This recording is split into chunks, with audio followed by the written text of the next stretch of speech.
अस्सलाम वालेकुम, welcome to my YouTube channel सिनबर्ड lecture by doctor E Shamsa.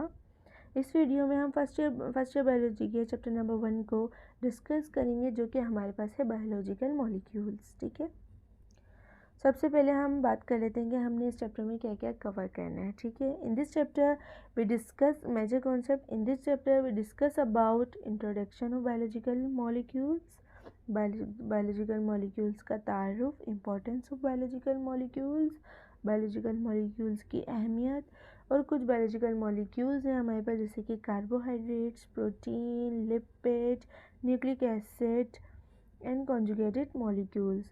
ये सब हम क्या करेंगे, चैप्टर में डिस्कस करेंगे। ठीक है, अब हम बात करते हैं बायोलॉजिकल मॉलिक्यूल्स की। ठीक है, in this video we discuss introduction of biological molecules.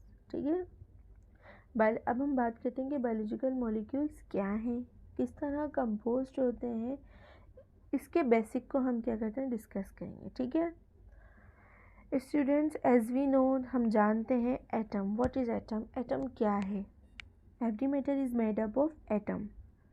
तमाम मैटर किससे मिलके बने हैं? एटम से मिलके बने हैं। मैटर क्या चीज़ है? कोई भी चीज़। आपके पास टेबल है, पेन है, मार्कर है, आप मोबाइल यूज़ कर रहे हैं, आपका मोबाइल, लैपटॉप है, टैबलेट है, ये सब क्या है? हमारे पास मैटर है, और ये किससे मिलके बना है? एटम से मिलके बना है। अच्छा, ये मैं बेसिक क्यों बता रही हूँ?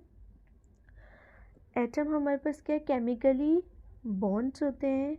ठीक है, एटम क्या करते हैं, हमारे पास केमिकली बॉन्ड्स बनाते हैं। ठीक है, जो कि हमारे पास क्या कहलाते हैं?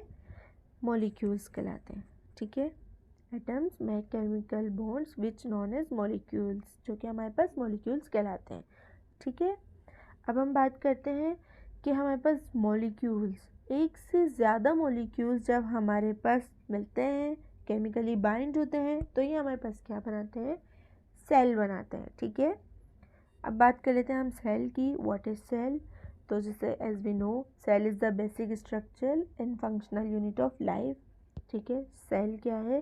ज़िंदगी की इकाई है, basic structure and functional unit है हमारी लाइफ का, ज़िंदगी का। अब लाइफ को हम स्टूडेंट्स किस में डिस्कस करते हैं? बायो में, बायोलॉजी में। ठीक है, हम लाइफ को डिस्कस कर रहे थे, यानी कि तमाम प्रोसेसेस लाइफ के बायोलॉजी में हम डिस्कस कर रहे होते हैं। ठीक है, विच मीन्स ये जो हमारे पास मॉलिक्यूल्स है, जो सेल को हमारे क्या कर रहा है, बना रहा है, जो हमारे पास क्या है, लाइफ का बेसिक यूनिट है, उसको हम क्या कहेंगे? उसको बायोलॉजिकल मॉलिक्यूल्स कहेंगे। क्या बताया मैंने? ये जो हमारे पास मॉलिक्यूल्स है, जो कि सेल को हमारे क्या करते हैं, ज़्यादा, एक से ज़्यादा मॉलिक्यूल्स मिलके हमारे को सेल को बना रहे होते हैं, जो कि हमारे पास सेल क्या है, लाइफ का बेसिक यूनिट है। इसको हम क्या कहेंगे? इन मॉलिक्यूल्स को बायोलॉजिकल मॉलिक्यूल्स कहेंगे। ठीक है, मैंने बताया आपको कि every matter is made up of atom. तमाम मैटर एटम से मिलके बना है। एटम क्या करते हैं? हमारे पास केमिकली बॉन्ड्स बनाते हैं, जो कि हमारे पास मॉलिक्यूल्स कहलाते हैं। एक से ज़्यादा मॉलिक्यूल्स जब हमारे पास केमिकली बाइंड होते हैं, हमारे पास सेल बनाते हैं। और सेल क्या है? हमारे पास basic structure and functional unit है लाइफ का, ज़िंदगी का। ठीक है, विच मीन्स ये मॉलिक्यूल्स क्या कहलाएंगे? हमारे पास बायोमोलिक्यूल्स कहलाएंगे, जो कि हमारे पास सेल को बना रहे हैं। ठीक है, अच्छा स्टूडेंट्स, अब हमने डिस्कस कर लिया कि बायोलॉजिकल मॉलिक्यूल्स हम इसको क्यों कह रहे हैं और ये किस तरीके से बन रहे हैं। ठीक है, अब हम बात करते हैं स्टूडेंट के बायोलॉजिकल मॉलिक्यूल्स क्या हैं, इनकी डेफिनेशन के बारे में अब हम बात करते हैं। ठीक है, जैसे कि स्टूडेंट्स, हमने समझ लिया कि हम इनको बायोलॉजिकल मॉलिक्यूल्स क्यों कह रहे हैं और ये किस तरह बन रहे हैं। अब हम बात करते हैं कि ये बायोलॉजिकल मॉलिक्यूल्स है क्या, इनकी डेफिनेशन की बात करते हैं। ठीक है, बायोलॉजिकल मॉलिक्यूल्स स्टूडेंट्स, हमारे पास इसकी जो डेफिनेशन है वो है, molecules that make the structure of cell are known as biomolecules. वो मॉलिक्यूल्स जो हमारे पास सेल का स्ट्रक्चर बनाएं, और वो हमारे पास क्या कहलाएंगे? बायोमॉलिक्यूल्स कहलाएंगे।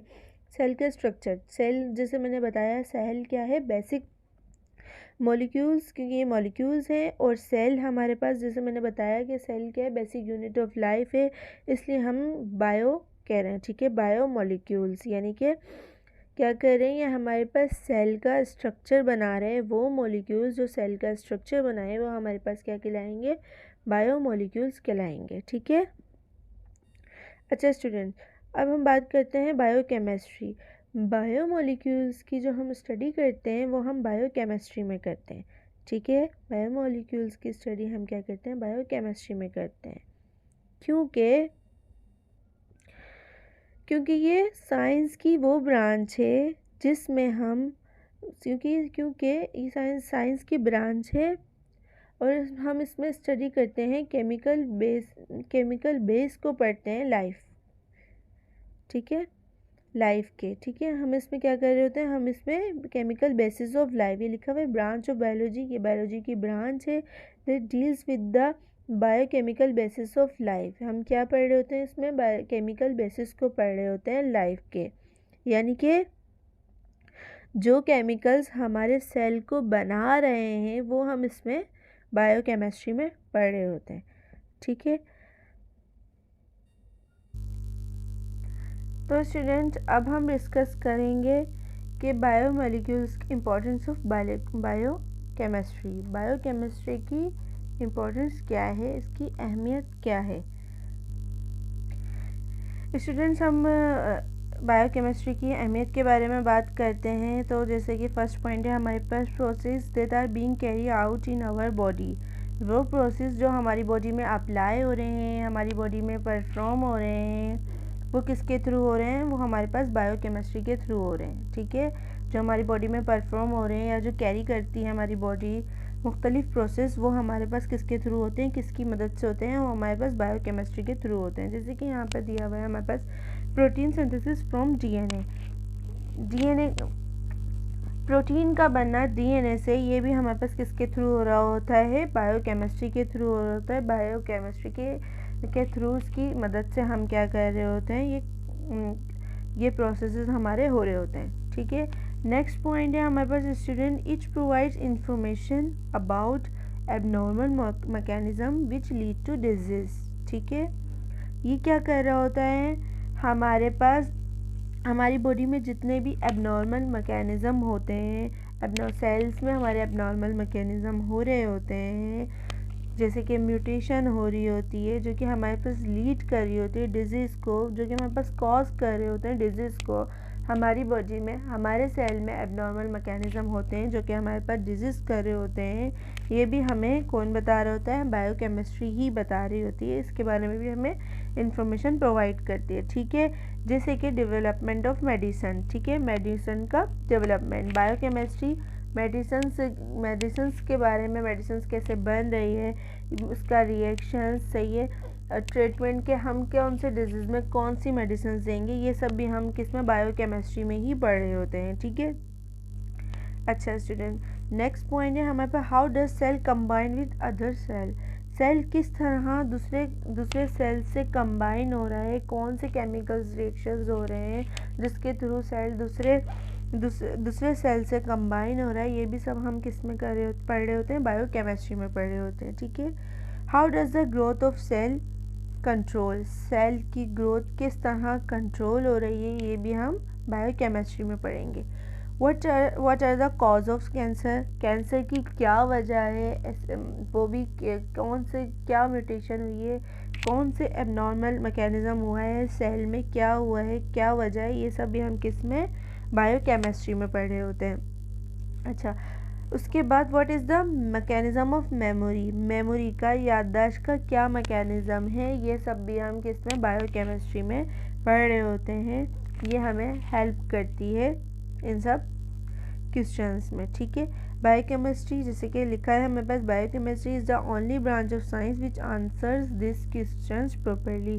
बायोकेमिस्ट्री हमारे पास साइंस की वो ओनली ब्रांच है जो क्या हमारे पास क्या कर रही है, इन सब क्वेश्चंस के हमारे पास आंसर कर रही होती है। यानी कि हमारे सेल में कौन से प्रोसेसेस हैं जो हमारे सेल में परफॉर्म हो रहे हैं, ये चीज़ें, या कोई एबनॉर्मल मैकेनिज़्म हमारे सेल में हो रहा है, कोई एबनॉर्मल सेल्स बन रहे हैं जो कि हमारे पास डिजीज़ कोज कर रहे हैं, ये भी हम बायोकेमिस्ट्री के थ्रू ही क्या करते हैं, इन्फॉर्म कर सकते हैं, ये हमें इसके बारे में इंफॉर्मेशन प्रोवाइड कर दी थी, या सेल किस तरह से दूसरे सेल से कंबाइन हो रहा है, या कैंसर किस तरह से कॉज हो रहा है, सेल में कहाँ म्यूटेशन हुई है, एबनॉर्मल मैकेनिज्म ऑफ सेल, ये सब हमारे पास किस में, बायोकेमिस्ट्री में हम पढ़ रहे होते हैं। ठीक है।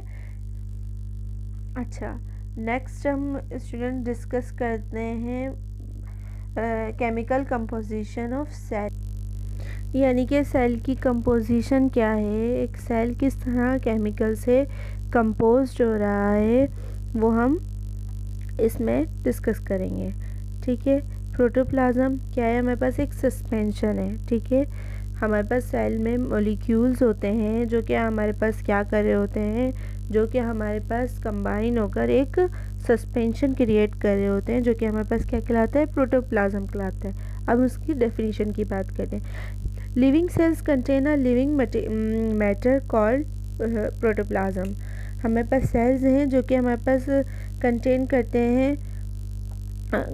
करते हैं लिविंग मैटर को, जो कि हमारे पास क्या कहला रहा होता है, प्रोटोप्लाज्म कहला रहा होता है। यानी कि मॉलिक्यूल्स जो कि हमारे पास कंबाइन होके एक सस्पेंशन बना रहे होते हैं, वो हमारे पास क्या कहला रहा होता है, सेल में मॉलिक्यूल्स कंबाइन होके एक सस्पेंशन बनाते हैं, वो सस्पेंशन हमारे पास क्या कहलाता है, प्रोटोप्लाज्म कहलाता है।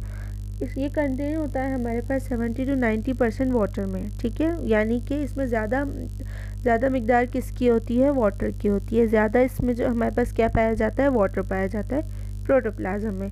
ठीक है। अब हम बात करते हैं, हमारी बुक में मेंशन है ड्राई वेट। ड्राई वेट क्या होता है। ठीक है। If water content of cell is evaporate, अगर वाटर कंटेन हमारे सेल का जो वाटर कंटेन है वो हमारे पास एवोपरेट हो जाए, उड़ा दें हम उसको, तो जो उसका जो रिमेनिंग निकाल दें, उड़ा दें, एवोपरेट कर दें।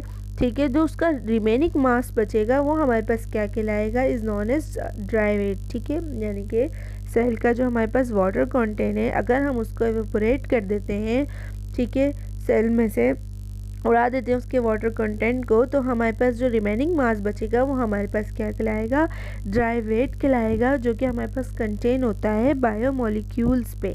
ठीक है। उस ड्राई वेट्स में हमारे पास क्या होते हैं, बायोमोलिक्यूल्स होते हैं। ठीक है। मैंने बताया कि हमारे पास प्रोटोप्लाज्म है। प्रोटोप्लाज्म क्या है, हमारे पास सस्पेंशन है एक। ठीक है। जो कि क्या है, हमारे पास लिविंग सेल में होता है एक living cell contain a living matter called protoplasm. हमारे सेल्स में एक लिविंग सेल हमारे पास कंटेन होता है, मुश्तमिल होता है हमारे पास किस पे, लिविंग मैटर पे, जो कि हमारे पास सस्पेंशन पे, जो कि हमारे पास क्या कहला रहा होता है, प्रोटोप्लाज्म कहला रहा होता है। और ये हमारे पास किस पे कंटेन होता है, इसमें हमारे पास क्या ज़्यादा मिकदार में पाया जाता है, 70 to 90% हमारे पास क्या होता है, ये वाटर होता है इसमें। और अगर हम इसी वाटर को इवोपरेट कर देते हैं, वाटर को जो हमारे सेल में पाया जा रहा है, अगर हम उस वाटर को इवोपरेट कर दें, उड़ा दें, तो हमारे पास जो रिमेनिंग मास बचेगा, वाटर के अलावा जितना भी रिमेनिंग मास होगा सेल का, वो हमारे पास क्या कहलाएगा, ड्राई वेट कहलाएगा। और वो कंटेन होगा हमारे पास क्या, बायोमोलिक्यूल्स पे। ठीक है स्टूडेंट्स। अब हम बात करते हैं बायोलॉजिकल मॉलिक्यूल्स की। ठीक है।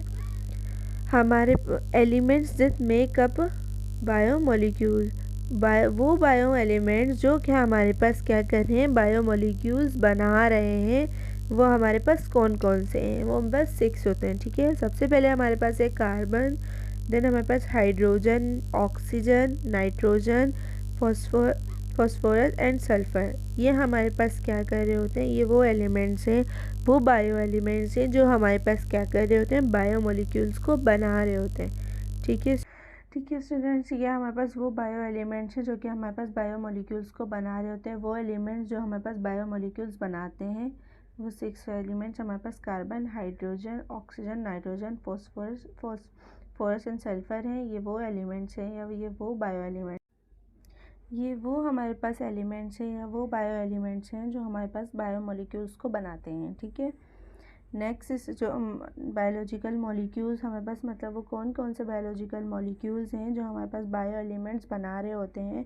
बायो एलिमेंट्स जो बायोलॉजिकल मॉलिक्यूल्स हमारे पास बनाते हैं, वो है हमारे पास carbohydrates, proteins, lipids, nucleic acid, और कॉन्जुगेटेड मॉलिक्यूल्स, ये वो बायोमॉलिक्यूल्स हैं जो कि हमारे पास बायो एलिमेंट्स बना रहे होते हैं, या आप कहें कि सिंगल यूनिट हमारे पास लिंकेज के साथ बाइंड करके ये मॉलिक्यूल्स बनाते हैं, ठीक है। अच्छा, नेक्स्ट आगे हम बात करते हैं मोनोमर्स की एंड पॉलीमर्स की, ठीक है। Monomers, biomolecules are complex structure made up of simple unit known as monomers, यानी कि बायोमोलिक्यूल्स एक पेचीदा स्ट्रक्चर है जो कि किससे मिलके बना है, सिंपल यूनिट से मिलके बना है, जो हमारे पास मोनोमर्स कहलाते हैं।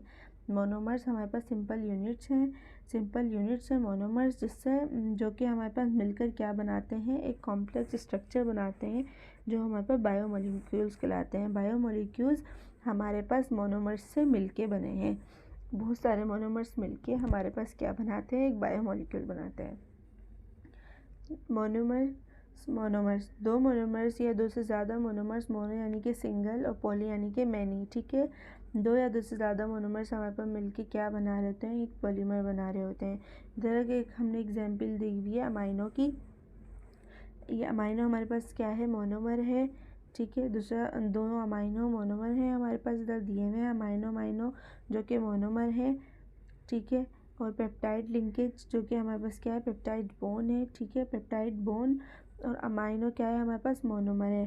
पेप्टाइड बॉन्ड के साथ अमाइनो हमारे पास क्या करेगा, बाइंड करेगा, लिंकेज बना लेगा, पेप्टाइड लिंकेज के साथ बाइंड करेगा और एक क्या करेगा, बायोमोलिक्यूल्स बना देगा, एक पॉलीमर बना देगा। क्या बताया मैंने, अमाइनो हमारे पास पेप्टाइड बॉन्ड है, एक पेप्टाइड बॉन्ड के साथ हमारे पास अमाइनो बाइंड करता है पेप्टाइड लिंकेज के साथ, और क्या करता है, क्या बना देता है, एक पॉलीमर बना देता है, एक मॉलिक्यूल्स बना देता है, क्या प्रोटीन मॉलिक्यूल बना केज के साथ बाइंड करेगा और एक बायोमोलिक्यूल बना देगा, ठीक है, पॉलीमर बना देगा एक, जिसको हम क्या कहेंगे, प्रोटीन कह लेंगे, प्रोटीन मॉलिक्यूल बनाएगा ये, ठीक है।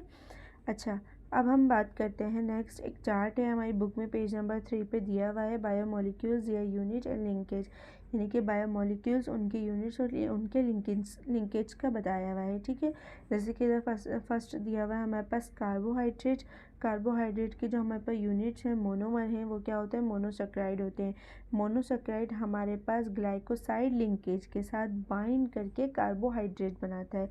इसी तरह प्रोटीन हमारे पास, जैसे मैंने पीछे बताया है, अमाइनो एसिड क्या है हमारे पास, एक मोनोमर है, वो अमाइनो एसिड हमारे पेप्टाइड लिंकेज के साथ बाइंड करेगा और क्या बना देगा, प्रोटीन बना देगा। इसी तरह न्यूक्लिक एसिड है, डीएनए, आरएनए, डीएनए में हमारे पास डीएनए किससे बनेगा, डीऑक्सीराइबो न्यूक्लियोटाइड है हमारे पास, मोनोमर है जो कि हमारे पास बाइंड करता है फॉस्फोइस्टरेज लिंकेज के साथ और एक डीएनए बना देता है, ठीक है। इसी तरह आरएनए राइबो न्यूक्लियोटाइड हमारे पास बाइंड करेगा फॉस्फोइस्टरेज लिंकेज के साथ और आरएनए बना देगा, ठीक है। ये चार्ट हमारे पास एमसीक्यूज पॉइंट ऑफ व्यू से इंपॉर्टेंट है, ठीक है। नेक्स्ट चार्ट है, ये भी हमारे पास एमसीक्यूज पॉइंट ऑफ व्यू से इंपॉर्टेंट चार्ट है बच्चों, केमिकल कंपोजिशन ऑफ सेल की केमिकल कंपोजिशन, ठीक है। सेल किन चीज़ों से मिलके बना है, ठीक है, in percentage, chemical composition of cell की केमिकल कंपोजिशन। यहाँ पे हमारे पास दो सेल्स दिए हुए, bacterial cell and mammalian cell, इन दोनों सेल की केमिकल कंपोजिशन बताई ही हुई है इन परसेंटेज। जैसे कि हमारे पास बैक्टीरियल सेल में वाटर हमारे पास 70% होता है, सेम एज मेमेलियन सेल में भी वाटर 70% होता है। प्रोटीन की बात करें, बैक्टीरियल सेल में 15 एंड मेमेलियन में 18% प्रोटीन होता है। कार्बोहाइड्रेट बैक्टीरियल सेल में 3% एंड मेमेलियन में 4% होते हैं। इसी तरह और भी हैं, देख लीजिएगा, ठीक है। ये दोनों चार्ट हमारे पास एमसीक्यूज पॉइंट ऑफ व्यू से इम्पॉर्टेंट है, ठीक है। if you like my video, so kindly subscribe my channel and share.